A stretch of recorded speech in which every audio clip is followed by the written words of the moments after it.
మేము మీ ఫలాలు ఇస్తున్నాం కదా, ఈ ఇస్తున్నాం కాబట్టి మీరు మాకు ఓట్లేయండి, డిమాండింగ్ అనమాట. ఈరోజు చూడండి 151 ఇచ్చారని విర్రబీగారు, గర్వంతో ఊగారు. ఈరోజు ఏం చేశారు? మమ్మల్ని కూడా, మేము కూడా 2014 గెలిచాము, కొన్ని అనేక నిర్ణయాలు తీసుకోవడం ప్రజలు ఒప్పుకోలే, తట్టి కింద పెట్టి కూర్చోబెట్టారు, 3 తీసుకొని కూర్చోబెట్టారు. ఇప్పుడు మిమ్మల్ని ఏం చేశారు? 151 ఇచ్చారు. ఈ చెప్ప వాయించేసి చివరికి 10 తీసుకొని పెట్టారు. 10 కూడా గెలిచేది లేదు. 1 లక్షలు ఆగిపోయింది. ఎందుకంటే మీకు కూడా తెలుసు, అప్డేట్స్ వస్తూ ఉంటాయి కదా. సెకండ్ డిజిట్ కొంచెం మెసేజ్ ఏర్పడతా ఉంది. సో రాజకీయాల్లో అధికారం శాశ్వత కాదని విషయాన్ని జగన్మోహన్ రెడ్డి మర్చిపోయారు. 30,000 ఉంటాను, 40,000 ఉంటాను, 50,000 ఉంటాను అంటే ఉండలేదు సార్. నేనైనా మీరైనా ఎవరైనా ఉండలేదు.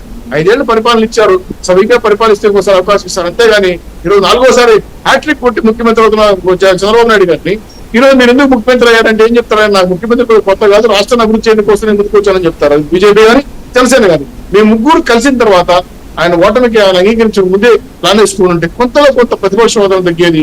ఆయన ఎప్పుడు ఒక మాట అనేవారు, చంద్రబాబు మీకు కూడా తెలుసు, అన్ని ఎంపీ కూడా పేకలేరు. ఇప్పుడు ఏం చేశారు? అన్ని ఎంటికలు పేకి 10 ఏళ్ళు పెట్టారు పని. ఇలాంటి మాటలు మాట్లాడడం వల్ల జనం రిసీవ్ చేసుకోలేకపోయారు. ముఖ్యమంత్రి సార్, ఆయన జగన్మోహన్ రెడ్డి గారు కాదు, వైసీపీ నాయకులు కూడా కాదు, ఒక ముఖ్యమంత్రి స్థాయి ఉన్న వ్యక్తి 170 కోట్లు ఖర్చు పెట్టి విశాఖ సమ్మిట్ తెచ్చి ఒక పరిశ్రమ రాకపోగా పానీపూరి బండ్లు చూపించేసి మమ్మల్ని ఏలం చేస్తే ఉద్యోగస్తులు చదువుకున్న వాళ్ళు ఏం కావాలి సార్? పైగా ఈ రాష్ట్రాన్ని పరిపాలించిన ఉద్యోగులు ఏ రకంగా మిమ్మల్ని హింసించారు చూశారు కదా. డిఎల్ లేకుండా వాళ్ళ దాపెట్టుకున్న డబ్బులు, లోన్ డబ్బులు తీసుకెళ్లిపోయారు, అటు డ్వాక్రా మహిళలను తీసుకెళ్లిపోయారు, ఆస్తులు కుదబెట్టేశారు. అన్ని రకాలుగా రాజకీయంగా ఇచ్చనుంది జగన్మోహన్ రెడ్డి గారు. ఒక్క మంత్రి గెలవాల. అదే ఇంకో మాట సార్, మంత్రులు తప్పు చేసినా, ఎమ్మెల్యే తప్పు చేసినా అభినయం మీరు దండించారు. మంత్రులు ఎమ్మెల్యే ఏ విధంగా మాట్లాడారు? కనీసం ఒక్క మాట అయ్యా తప్పు, అన్పార్లమెంటరీ వాడద్దండి, కూతురు చెప్పదు, అది కూడా శాసనసభ అని ఒక్క మాట దండించిన సంఘంలో కనుకోలేదు. ఇవన్నీ ప్రజలకి నిశ్చితంగా గమనించారు సార్. రాష్ట్ర ప్రజలు చాలా విజ్ఞులు, తెలివైన వాళ్ళు.